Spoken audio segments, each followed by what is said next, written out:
Buen día, pues agradecido con la invitación y agradecido de estar con ustedes.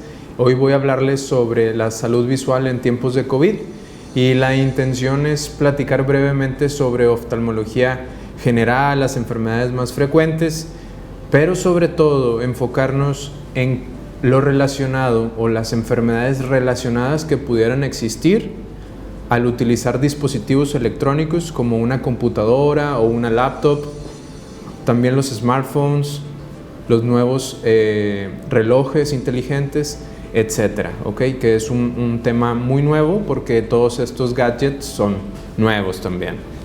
Vamos a introducir el ojo humano para que ustedes lo conozcan. Esto es una fotografía o es una imagen, una figura de un ojo humano. Entonces, esto es una vista por arriba de un corte que es transversal. Y aquí estamos observando las partes más importantes. Yo les voy a apuntar las partes más importantes de un ojo humano. Por adelante tenemos aquí este tejido que se ve aquí, se llama córnea. La córnea es un tejido inteligente, transparente, que le va, además de brindar protección como parte de la pared del ojo, pues es transparente y actúa como un lente para nuestro ojo. Número 2 está el lente cristalino. Este lente cristalino, cuando se enferma, se le llama catarata, pero normalmente es transparente, de ahí su nombre cristalino, y nos va a servir también como un lente para enfocar una imagen en la parte de atrás del ojo, específicamente en la retina. Ese es otro de los tejidos más importantes que tiene nuestro ojo, la retina, que es todo lo naranja que se alcanza a ver en esta figura. Y por último, el nervio óptico. El nervio óptico está en la parte de atrás de nuestros ojos y conecta al ojo con el cerebro. Entonces es como un cable de una computadora o un cable de un monitor. Si cortamos ese cable, la imagen no llega. Entonces, todas estas estructuras trabajan en un son para poder nosotros ver y tener una imagen en nuestro cerebro. Hablarles brevemente también sobre la exploración oftalmológica. ¿Qué es lo que hacemos nosotros oftalmólogos? Primero, tomamos la visión. La visión es como uno de los signos vitales del ojo, ¿sí? ¿Cuánto ve nuestro paciente? Y hay que tomarle la visión de lejos, hay que tomarle su visión de cerca y también con corrección. Eso significa con lentes, ¿sí? Nosotros oftalmólogos nos interesa saber cuánto ve una persona con sus lentes, puesto que lo de los lentes, los problemas refractivos, no los tomamos como una enfermedad, simplemente como un estado refractivo. Y al final, la visión que más nos importa es ya con sus lentes, ¿ok? Hay enfermedades, hay que recordar, hay enfermedades que bajan la visión y aún con lentes no vamos a lograr mejorarlas al 100%. Esos son los targets que nos importa a nosotros encontrar en la población. Vamos a seguir con una exploración de los reflejos pupilares y la superficie ocular, los párpados, y posteriormente a nuestros pacientes los revisamos en este aparato que se observa aquí a su izquierda. Esto es una lámpara de hendidura y nos va a permitir a nosotros hacer una biomicroscopía. ¿Eso qué quiere decir? Una revisión microscópica, literalmente hacer cortes histológicos en vivo. Nosotros tenemos la capacidad de modificar lo grueso de un haz de luz y modificar su inclinación de tal forma que nosotros podemos estar haciendo literal cortes histológicos favorecidos por los tejidos que son transparentes, y de esta forma podremos revisar todas las partes del ojo, desde la superficie, incluidos los párpados, la vía lagrimal, la conjuntiva, la córnea de la que platicábamos, el cristalino y la retina con la pupila dilatada, el nervio óptico, claro que sí, por adelante. Y por último, la toma de presión intraocular.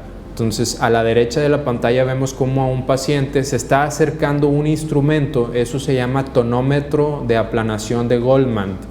Y esta forma de tomar la presión es la más acertada.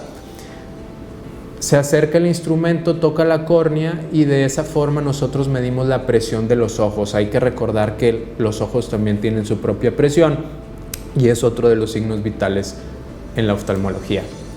Les quiero hablar brevemente de las ametropías. Las ametropías son esos problemas de lentes, ¿ok? El estado natural, el estado de perfección de un ojo se le llama emetropía, ¿ok? Es cuando la imagen o los rayos de luz, vean cómo están entrando hacia el ojo a través primero de la córnea y luego del cristalino, y van y se ubican justo en la mácula, que es el área de mayor visión en la retina. Cuando esto sucede de forma perfecta, se le llama que es un ojo emétrope. Pocos en la población tienen este estado de perfección. La realidad es que la mayoría entramos en el resto de los grupos de ametropías, en donde se incluye la miopía, la hipermetropía y el astigmatismo. Vamos a hablar brevemente de la miopía. En la miopía principalmente, pero no exclusivamente, se va a deber a un ojo grande. Así es, el ojo tiene una forma más relacionada o una forma que tiende a ser más ovoide, como un huevo, como un balón de fútbol americano. Está más alargado la longitud axial, desde la córnea hasta la retina está más alargado. Entonces lo que pasa es que el sistema óptico enfoca antes de la retina la imagen, de tal forma que en la figura A vemos como el punto focal de cualquier imagen está por delante de la retina. Pero con unos lentes vamos a poder llevar a nuestro paciente a enfocar, a llevar este punto focal directamente a la retina, y con esto se soluciona su problema de miopía. ¿Sí? Número 2, la hipermetropía.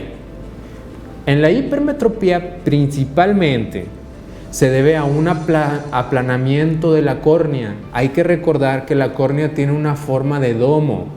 En la hipermetropía generalmente son córneas planas, acompañado de una longitud axial, o sea, un tamaño de un ojo más pequeño. Eso hace que la imagen que se forma y el punto focal terminen por atrás de la retina. Esto nos va a hacer ver borroso. A diferencia de la miopía, esto termina por atrás de la retina. Con la ayuda de unos lentes positivos, vamos a ayudarle a nuestro sistema óptico a poder mandar la señal y que quede enfocado en la retina, en la mácula, en el área de mayor visión. ¿Ok? Y por último, el astigmatismo. El astigmatismo, principalmente el problema está en la córnea. La córnea tiene una forma irregular y eso hace que una imagen tenga diferentes puntos focales, de tal forma que en la figura A ustedes observan cómo parte de la imagen se forma adelante de la retina, otra sobre la retina y otra por atrás de la retina. Eso va a hacer que la persona vea distorsionada la imagen, borrosa, chueca, con sombra, pero igualmente con la ayuda de unos lentes para astigmatismo, corrigiendo en el eje en donde esté la deformidad corneal o la irregularidad corneal, vamos a enviar el punto focal, que es donde la imagen se ve más nítida, directamente en la mácula, que es el área de mayor visión en la retina. Estos son los 3 problemas refractivos más frecuentes, liderados por la miopía. En la mayoría de los países la miopía es la causa más común de ametropía, o la causa de lentes más común. ¿Por qué? Por el uso de dispositivos electrónicos o el uso excesivo de la visión cercana. Hemos tenido últimamente un boom de dispositivos electrónicos para diversión, para comunicación, para trabajo, y eso nos está haciendo trabajar o hacer trabajar nuestros ojos la mayor parte del día en la visión cercana, y eso modifica el músculo que enfoca, modifica las longitudes de nuestro ojo y nos lleva a tener miopía con mayor frecuencia, sobre todo en los países asiáticos, que ellos tienen un boom increíble. Y la presbicia. La presbicia es una situación fisiológica. Eso quiere decir, a todos nos va a pasar. A partir de los 40 años de edad y hasta los 70, nuestro ojo envejece y empieza a mostrar debilidades para enfocar de cerca. con la necesidad de dos cosas. O los pacientes se alargan el brazo para poder leer. ¿Quién no ha visto un paciente que se alargue el brazo para intentar leer algo de cerca? O lo correcto, el uso de lentes positivas para poder tener una lectura normal. ¿Okay? El sistema de enfoque del ojo se debilita a partir de los 40 y sucede paulativamente hasta los 70. De tal forma que en este rango de edades la graduación para ver de cerca va a variar, pero la graduación para ver de lejos normalmente no lo va a hacer. Les quiero platicar también acerca del síndrome visual por computadora, y decidí tocar este tema porque hemos tenido clases virtuales desde marzo. Entonces, este es un tema bien importante para aumentar nuestro rendimiento escolar, nuestro rendimiento en el trabajo y sobre todo para no tener molestias o enfermedades. ¿Ok? Entonces, el síndrome visual por computadora comprende 4 grandes áreas. Astenopía, eso quiere decir fatiga ocular, problemas relacionados a la superficie ocular, problemas visuales y molestias extraoculares, que pueden ser molestias de los músculos del cuello, de la cabeza, de la espalda, todo esto provocado por la computadora o el uso de dispositivos electrónicos. Esto abarca o es dirigido para todos los dispositivos electrónicos que tengan una pantalla: computadoras, monitores, televisiones, tablets, celulares electrónicos, ¿okay? Y últimamente los relojes también inteligentes. Es bien importante saber que no es lo mismo un dispositivo digital a una hoja de papel. No es lo mismo estar leyendo en una hoja de papel, que las letras están bien definidas, su contorno, que tiene un fondo blanco y una letra completamente negra, a compararlo con un dispositivo electrónico o un monitor en donde la resolución o la definición de las letras está basada en píxeles. Por eso acá les pongo una imagen de píxeles. Los píxeles son esos puntos individuales que generan luz y que la suma de ellos nos va a dar una imagen. No es lo mismo, no están igualmente definidas las letras como una hoja de papel. Eso genera alteraciones o cansancio de nuestros ojos, fatiga visual, como nosotros lo llamamos, y alteraciones en el enfoque. No es lo mismo estar leyendo en una hoja de papel en donde nuestro cerebro va a enfocar muy bien, a estar leyendo en una pantalla basada en píxeles, en donde el enfoque se pierde, y se ha demostrado eso. Píxeles, ya lo platicaba, el bajo contraste, la pantalla no va a tener el mismo contraste que una hoja de papel con tinta negra en sus letras. Nunca lo va a alcanzar, ¿ok? Y los reflejos que dificultan la visión, importante también. ¿A quién no le ha pasado? Tenemos una pantalla y estamos viendo el reflejo de una ventana o el reflejo de una puerta abierta. Eso se le llama glare o reflejos, y eso también dificulta la visión en una pantalla. Nuestro cerebro está enfocando lo que estamos viendo en una pantalla, pero al mismo tiempo está enfocando esa imagen que se ve brillosa, un foco, una puerta o una ventana. ¿Okay? Más adelante les voy a dar las recomendaciones. También es importante tener en cuenta los ángulos y las distancias de nuestra computadora o de los monitores de lo que vamos a estar utilizando. Típico, aquí vemos a la izquierda, vemos cómo estamos encorvados, no estamos usando el respaldo del asiento, y vean la posición también de las piernas. Diferente si nos sentamos bien. Si nos sentamos bien, vamos a estar cumpliendo con estas distancias óptimas. Y de las distancias óptimas son variadas. Hay personas que utilizan su monitor de la pantalla de 60 centímetros o a 1 metro. Todo depende del tamaño de la pantalla, pero lo ideal es que la parte de arriba de la pantalla quede al nivel de nuestros ojos, de tal forma que el centro de la pantalla quede unos 15 o 20 grados inferiores a nuestro nivel horizontal de la vista, ¿sí? Eso es lo recomendado, pero aún así una hoja de papel termina también por ser mejor. ¿Por qué? La hoja de papel la vemos acá de cerca. Eso va a permitir que nuestros ojos estén viendo hacia abajo, y al estar viendo nuestros ojos hacia abajo, de forma automática nuestros párpados superiores bajan y la superficie del ojo expuesta al medio ambiente disminuye. A eso le llamo hendidura palpebral. La hendidura palpebral automáticamente disminuye y la exposición de la superficie ocular al ambiente es menor y nos va a traer menos molestias de ojo seco, por ejemplo. De la forma en cómo se debe de ver una pantalla, la forma óptima y correcta, pues no es viendo hacia abajo, sino generalmente la vemos derecho, y aún teniendo las medidas precautorias correspondientes cumplidas, estamos viendo derecho y nuestra apertura palpebral, la hendidura palpebral está muy alta y la superficie ocular expuesta al medio ambiente, que nos puede llevar a tener a largo plazo problemas de la superficie ocular como ojo seco. Esa es una recomendación, el borde superior de la pantalla a nivel de ojos y ahí estar viendo hacia abajo. Número 2, estar bien rectos. Hay que estar utilizando el respaldo de los asientos.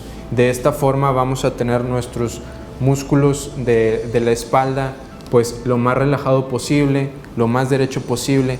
Hay que también tener en cuenta que la altura de nuestra mesa, en donde vamos a apoyar nuestros antebrazos y no las muñecas, también debe de estar a la altura de los codos, estar lo más recto posible. Y también es importante ver cómo el ángulo que se forma en este sitio de acá, en la cadera, debe de ser de 90 grados, con una ligera extensión en la articulación de la rodilla, de tal forma que los pies estén tocando el piso. ¿A quién no le ha pasado que una silla está muy alta y está como periquera?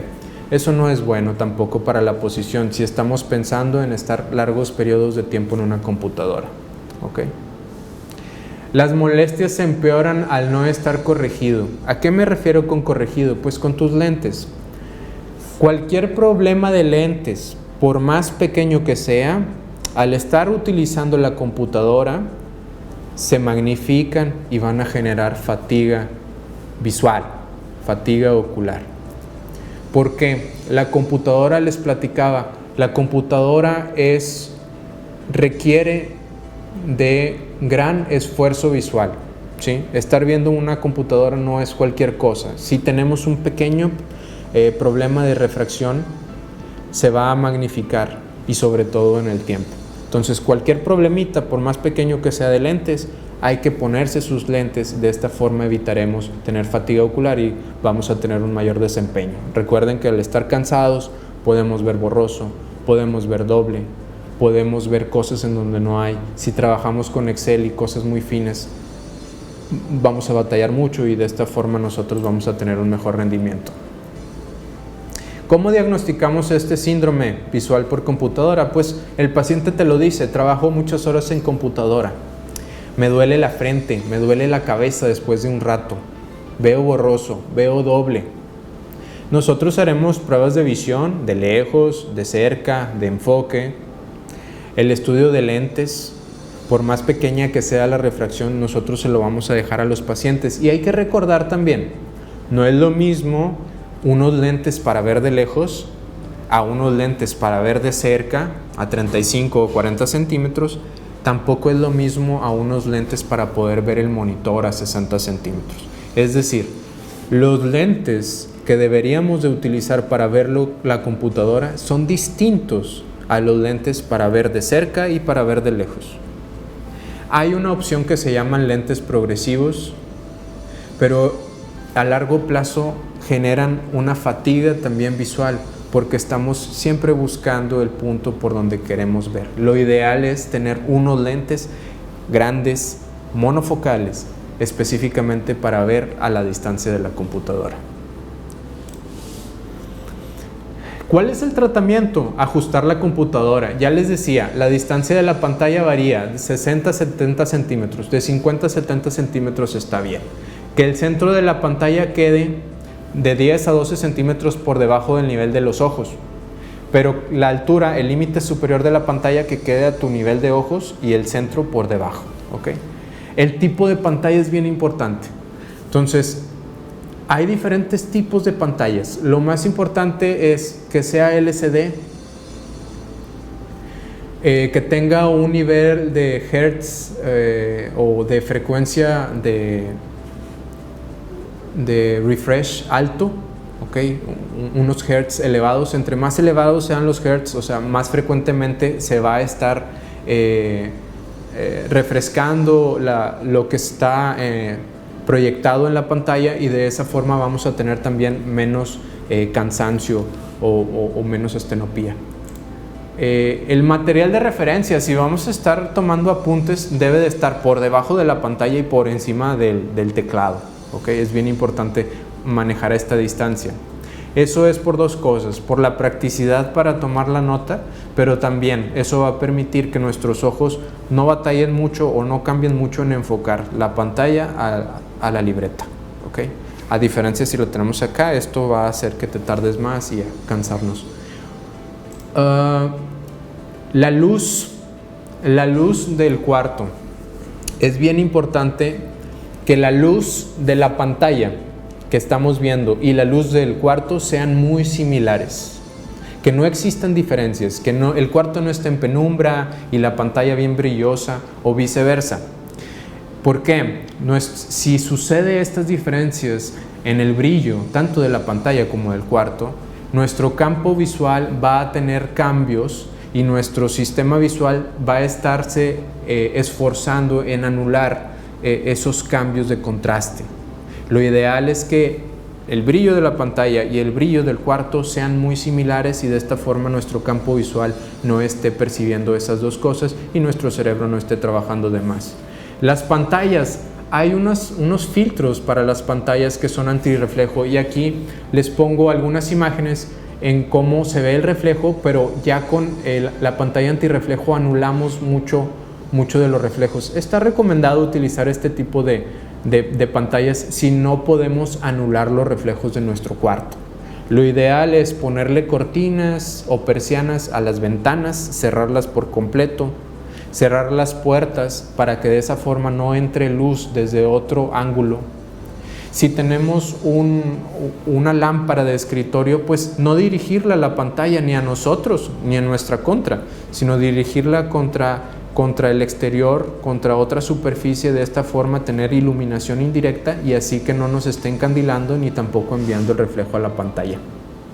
Utilizar focos de bajo watts, persianas y cortinas para evitar el reflejo. La posición en la silla, ya lo platicábamos, ¿ok? Eso es bien importante, y esto es parte también de las manifestaciones extraoculares de este síndrome visual por computadora. El dolor del cuello al final del día, el dolor de espalda que nos duele la mitad de la espalda, todo eso se relaciona a la posición y las largas horas de mal posición que tuvimos durante el día, ¿ok? Esto es bien importante. Por más medidas y por más bien que esté nuestro monitor, nuestra computadora, el medio ambiente, la luz, hay que tomarse descansos mientras estemos en la computadora o en cualquier dispositivo electrónico. Se recomienda que después de 2 horas de trabajo continuas, se tomen 15 minutos de descanso. Pero el descanso no va a ser ver al celular, porque es lo mismo. El descanso va a ser estar libre de estar viendo dispositivos electrónicos y intentar ver un objeto que esté a más de 6 metros de distancia. Existe una regla en oftalmología que se llama la regla 20-20-20. Ya saben, en oftalmología el 20-20 es un número mágico, el 20-20 es el 100% de visión. Pero esta regla se llama 20-20-20 para que no se nos olvide. Por cada 20 minutos de trabajo, deberíamos de voltear a ver a un objeto que esté a 20 pies de distancia, que su equivalente son 6 metros, durante 20 segundos. Esa es la regla 20-20-20. 20 minutos de trabajo, 20 segundos de descanso, viendo a un objeto lejano a 20 pies de distancia.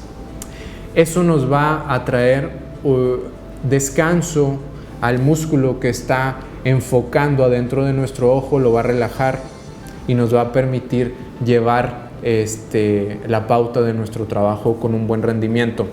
Hay diferentes estudios en donde se evalúa la efectividad de nuestro trabajo y se ha determinado que aún y estarse tomando estos breaks, estos descansos, la persona termina por trabajar en cantidad igual que la persona que no se tomó sus descansos, y eso es, la persona que descansó es más eficiente, más efectiva en sacar el trabajo que la persona que no descansó. El mismo trabajo lo hacen en el mismo tiempo y por un lado una persona estuvo descansando y el otro lado no. Es decir, la persona que no descansó trabajó más lento. Parpadear es bien importante tener en mente. Hay que parpadear mientras que estemos ahí en la computadora. Automáticamente nuestro cerebro, al estar viendo un dispositivo electrónico, parpadea menos veces por minuto. Lo normal es de 15 a 20 parpadeos por minuto. En esta población puede disminuirse hasta el 60% de la frecuencia del parpadeo. Más de la mitad. Estamos ahí con el ojo abierto y se puede resecar, por ejemplo. Y los parpadeos no son completos. Los parpadeos son más rápidos mientras que estamos en una computadora y son incompletos. Todo eso nos puede llevar a tener problemas diferentes, entre ellos ojo seco. Estas son algunas de las recomendaciones. Evitar el ojo seco. Si ya estamos presentando ojo seco, hay que darle tratamiento con gotas de lubricante, preferentemente libres de conservadores. Minimizar el uso de los dispositivos electrónicos y todos estos cambios en los patrones que ya les mencionaba, el ambiente. También asimismo hay que evitar que nos dé el ventilador o el aire acondicionado de frente. Hay que dirigirlo hacia una de las paredes del cuarto para que no lo estemos recibiendo directamente a la cara y de esa forma no esté secando la superficie de nuestros ojos y nos puede llevar a ojo seco y fatiga ocular. Todos los cambios en los settings de los monitores, en los smartphones o en los teléfonos inteligentes hay una nueva opción que están manejando estos filtros de luz azul. La luz azul ha tenido últimamente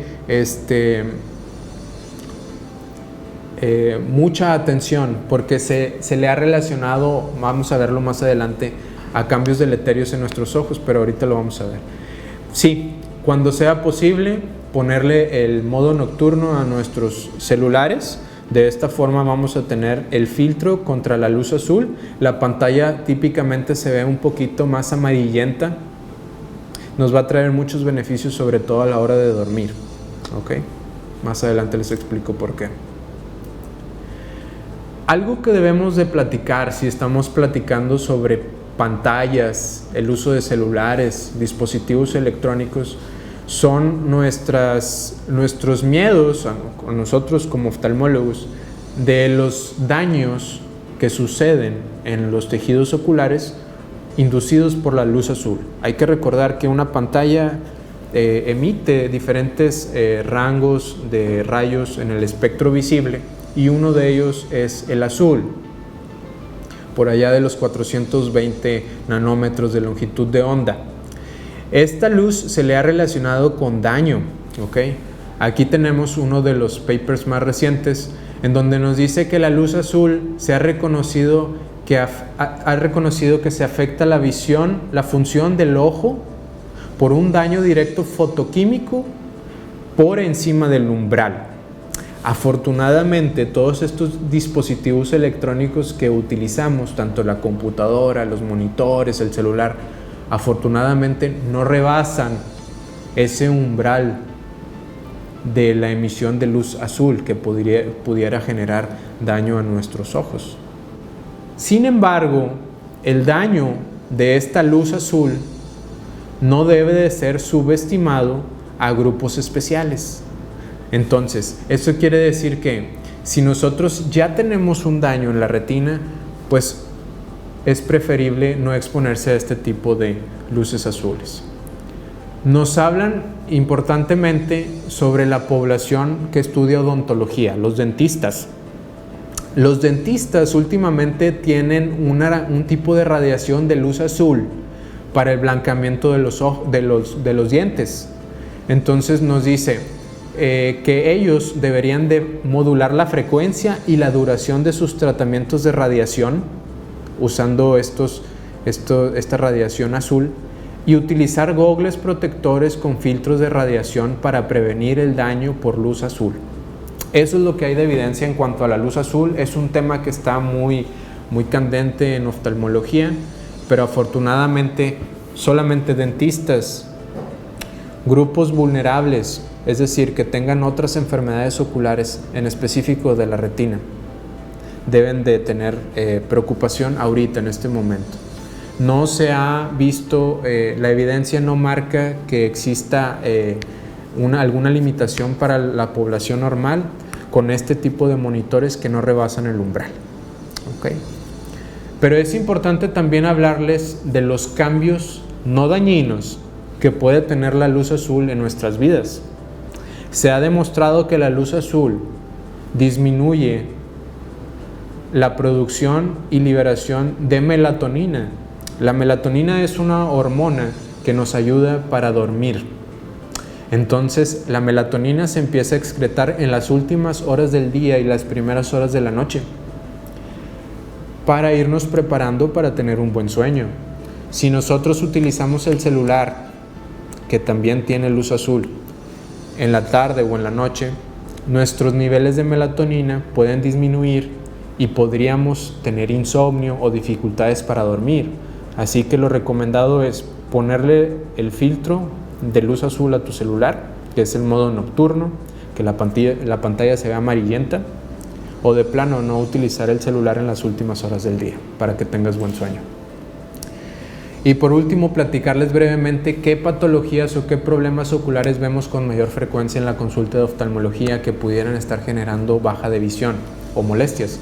La blefaritis y ojo seco, la conjuntivitis, catarata, glaucoma y retinopatía diabética en nuestra población es por mucho las causas más frecuentes de consulta. Recordarles que la blefaritis es la inflamación de los párpados, de la orilla de los párpados, el borde palpebral. Y puede esto generar ojo seco. Eso quiere decir un ojo seco mixto o evaporativo. Un ojo seco en el cual la lágrima que está en la superficie del ojo se evapora muy aprisa, y eso es porque la orilla de los párpados tienen unas glándulas que se llaman glándulas de meibomio que producen grasa para la lágrima, pero se están evaporando muy rápido estas lágrimas porque no hay suficiente grasa que pueda protegerlos de la desecación.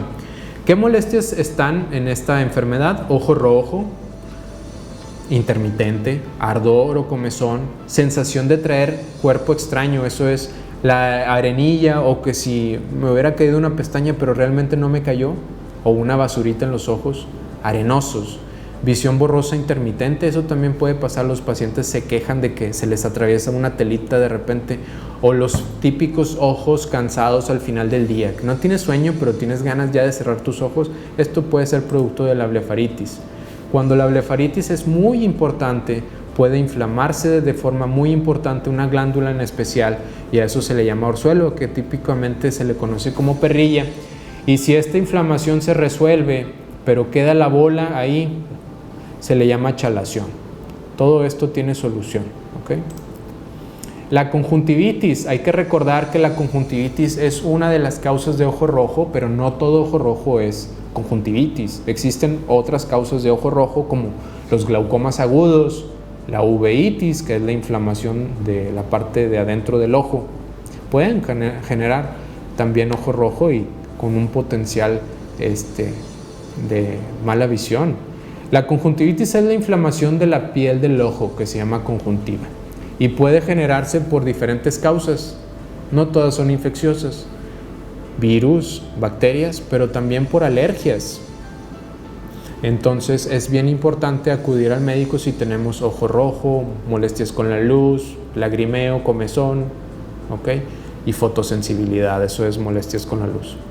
La catarata es otro de los problemas que con mayor frecuencia vemos. La catarata es la opacidad del cristalino. ¿Recuerdan el lente natural del ojo? El lente cristalino, cuando se opaca se le llama catarata, y a su izquierda vemos cómo existe aquí un lente cristalino normal, completamente transparente. Este es un ojo con la pupila midriática o la pupila dilatada. Del lado derecho vemos a una catarata. Esta catarata es una catarata intumescente, está completamente blanca. Este paciente necesita cirugía para mejorar su visión. ¿Qué factores se le relacionan al desarrollo de catarata? Número 1, la edad. Entre mayor sea la edad, mayor riesgo de presentar catarata. Número 2, la exposición a los rayos ultravioletas, el sol, también se le ha relacionado. Y número 3, factores modificables, el uso de medicamentos esteroideos de forma crónica, el tabaquismo, el alcoholismo, golpes, entre otros, que son los principales. Hay diferentes tipos de catarata. La catarata senil, relacionada a la edad, pero también existen otro tipo de cataratas, las cataratas corticales, que son espículas, literalmente son como picos que empiezan a crecer desde la periferia y hasta el centro, que no le afectan a nuestros pacientes ya hasta cuando está al centro.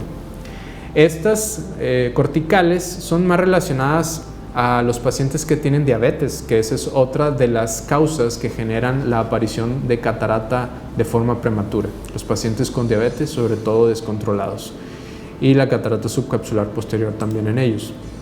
Existen, esto es como información general, unas cataratas congénitas, es decir, los bebés ya nacen con ellas, y en algunos casos son leves y pueden llevar su vida normal, pero en algunos casos son serios y hay que operarlos de recién nacidos o lo más pronto que se pueda. De esta forma ellos van a poder tener un desarrollo casi normal de su visión. Hay que recordar que una catarata congénita que estorbe por completo la visión puede generar problemas muy serios de deprivación visual y de ambliopía, que es el ojo flojo. Y aquí les quise poner la forma extrema de una catarata. Esta catarata se llama morganiana, en donde ya tiene mucho tiempo, tanto tiempo que la catarata se ha empezado a disolver. Vemos como el núcleo, el centro de la catarata ha caído y todo lo que vemos arriba son material cortical licuefacto, agua literalmente se está volviendo esta catarata.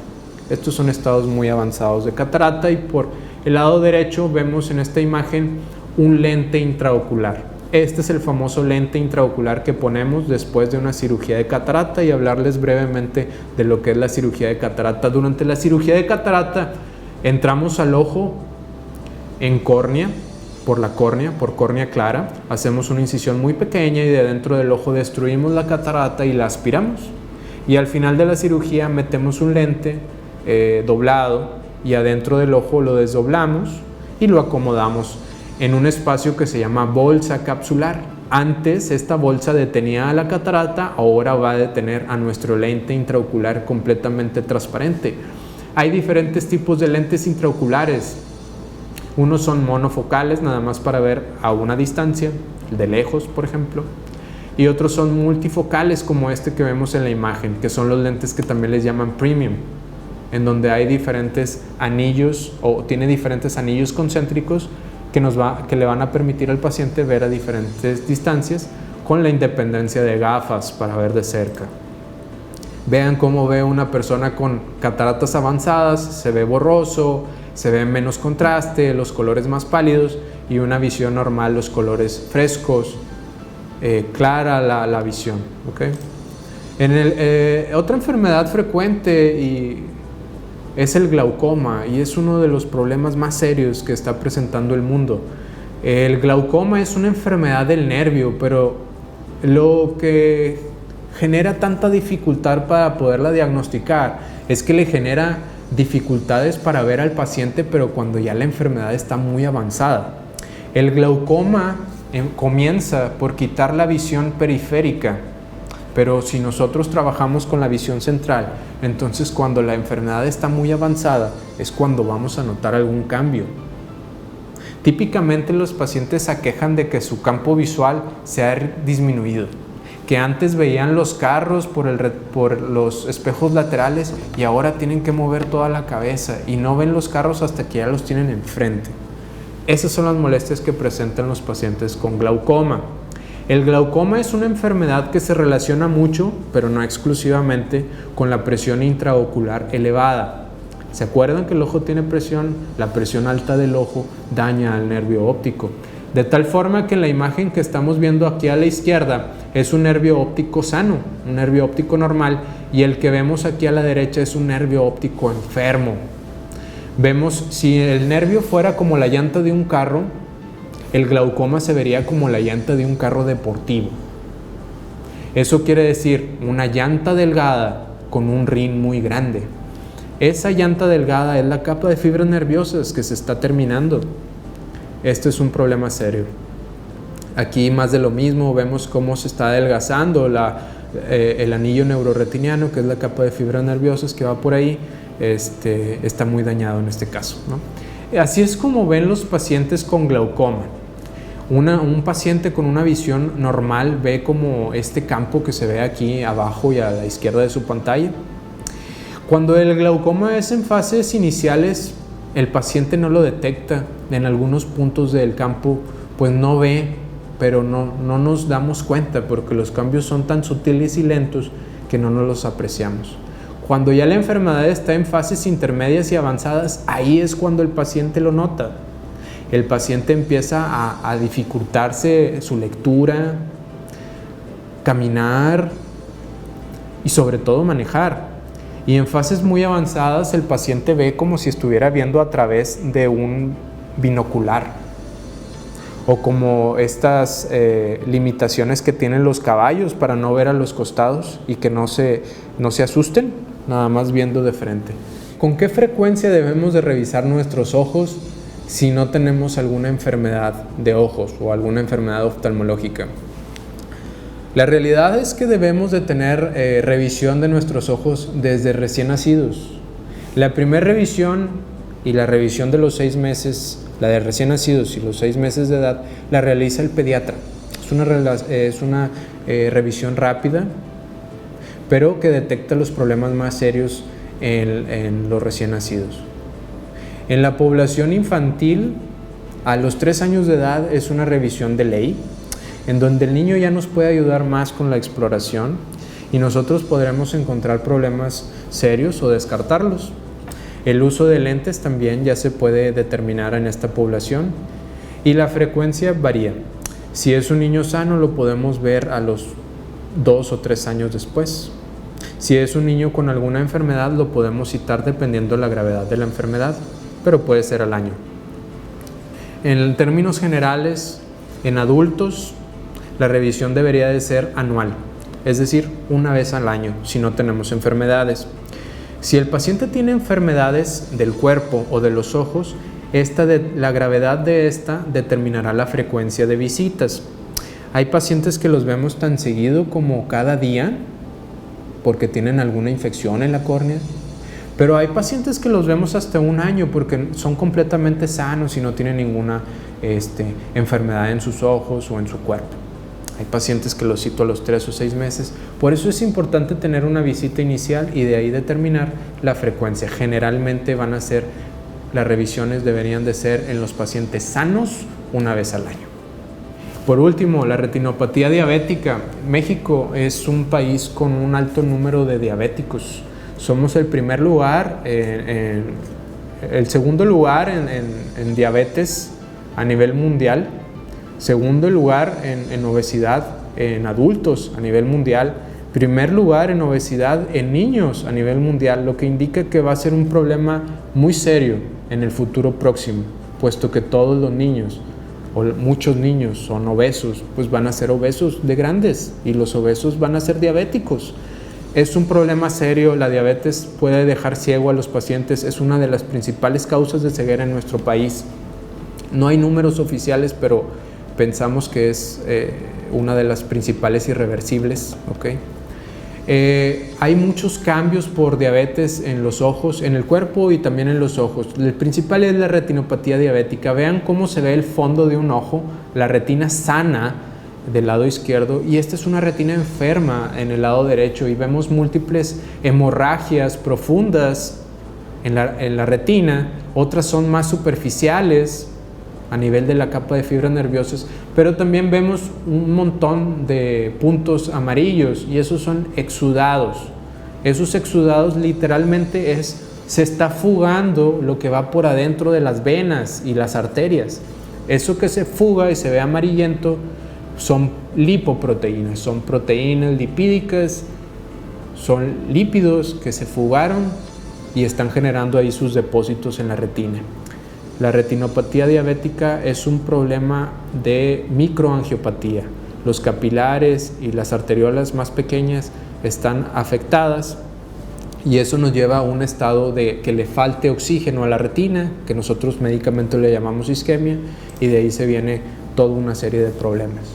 En fases más avanzadas, como le faltaba oxígeno a la retina, pues la retina dice, ¿sabes qué? Voy a producir más venas y más arterias para que me lleve el oxígeno que me está faltando, porque la diabetes está obstruyendo todos los pequeños capilares. Entonces el nervio y la retina generan nuevas venas y nuevos vasos, que nosotros lo llamamos neovasos, que pueden crecer en la papila, que es el nervio, o extrapapilares. El inconveniente de estos vasos sanguíneos son que son muy frágiles y sangran con facilidad, y hemos escuchado cómo a un paciente tuvo un sangrado de su ojo. Es muy típico, y esto sucede porque una de estas venas nuevas, neoformada, sangran con facilidad porque son débiles y aberrantes.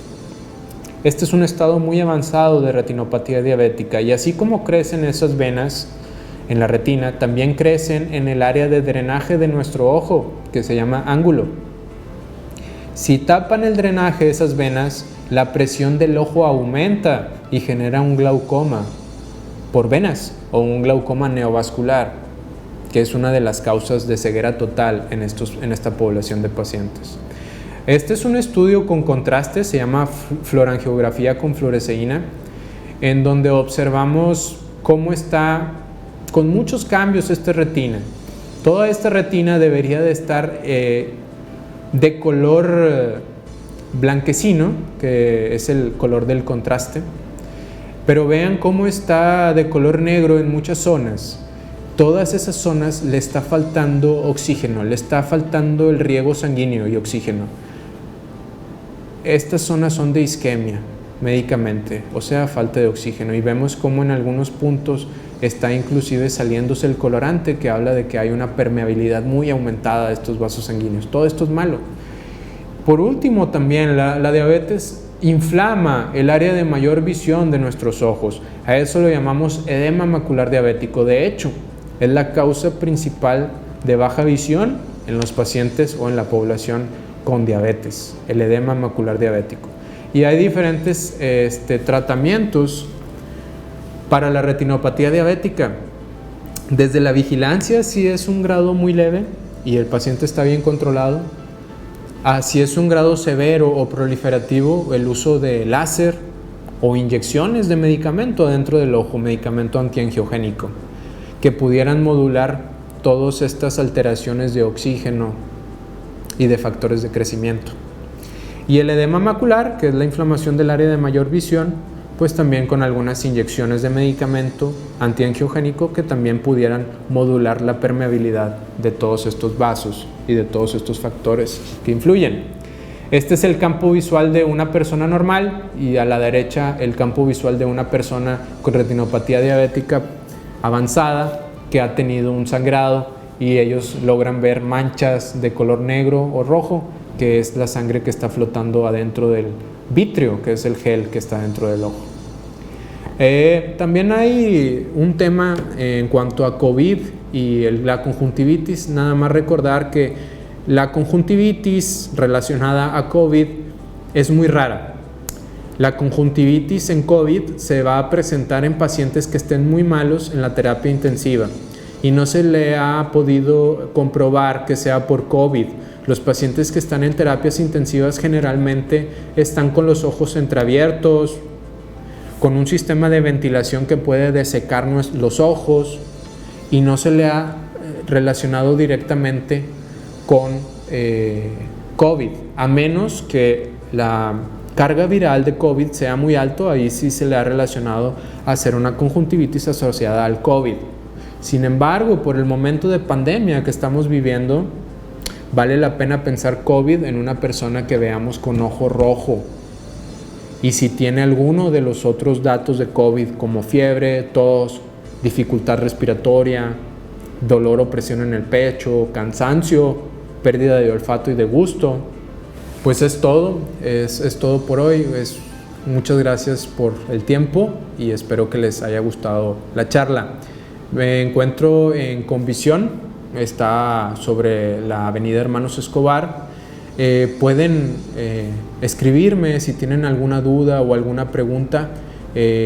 Tenemos redes sociales para Convisión, se llama Convisión 2020. También están mis redes sociales, Instagram alan.trevino89, ahí me pueden encontrar. Okay. Gracias.